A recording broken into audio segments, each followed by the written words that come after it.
Promised last week, I'm going to bring you the flow diagram, in all its Cartesian XY plane splendor. Now, before I get started, I must apologize. This is unquestionably the most rudimentary of filming setups. There's no crafty sketchpad Mac device. Nope, it's a pad of paper, my now broken cell phone attachment on my tripod, leaning precariously placed between a table and a wall. Hopefully nothing will collapse and I'll manage to make this work. Time will tell. So here goes. The diagram has on its x-axis your skill level, and on the y-axis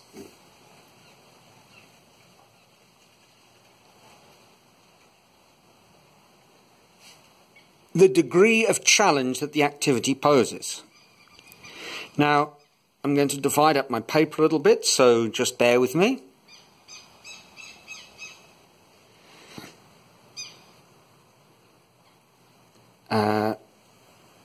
We're going to sort of slice up the plane into 8 sections. So here goes. There we go. There's 8 sections. Now, Csikszentmihalyi puts on his calculation on the 2 axes infinity.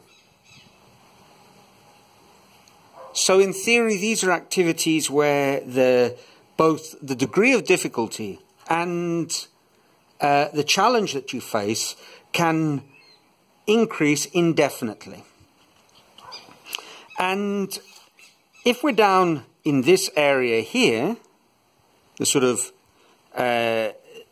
close to 0 quadrant, well, sorry, not quadrant, octant, I'm not sure if that's even a word, but it is now. In this section, essentially, you're in a state of apathy.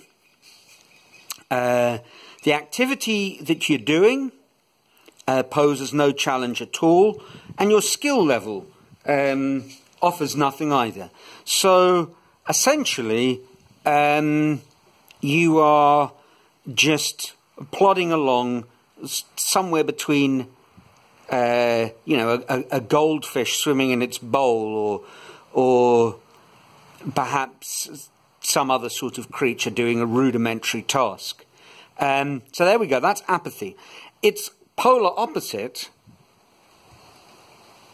is where we want to be, the state of flow, where you have an extremely challenging task that is perfectly in sync with your skill level. Now, if we swing round to the left of flow, we're in a stage that he calls arousal. And that is essentially the area of deliberate practice, where it's a little bit more difficult, the task, than your skill is really up to. So it's just pushing you, stretching you. And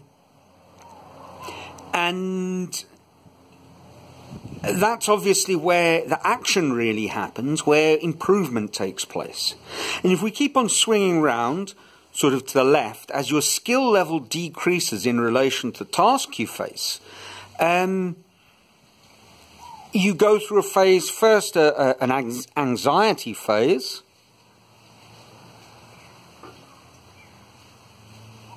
where your anxiousness is provoked by your skill not really being adequate for the task at hand, and you know it.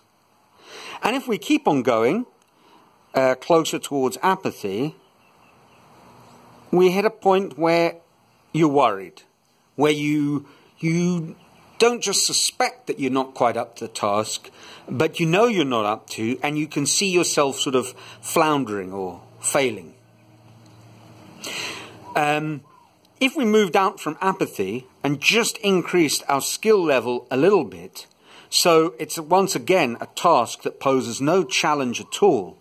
But you actually have skills, the chops, to do something a little bit more demanding. You're in a state of boredom. So there we go, that's boredom. And as we move a little bit up, and maybe, but with better skill levels, it's a case of relaxation. And finally, we move into an area where your skill is just that tad more than the challenge, but it is a challenge, so you're in your comfort zone. You're not pushing yourself, you're not in a state of flow, but on the other hand, you are doing something relatively meaningful. So that's the flow diagram as Mihaly Csikszentmihalyi imagined it. I've thought about this somewhat, and it seems to me that obviously where we want to be is in this sector here, these three areas here, where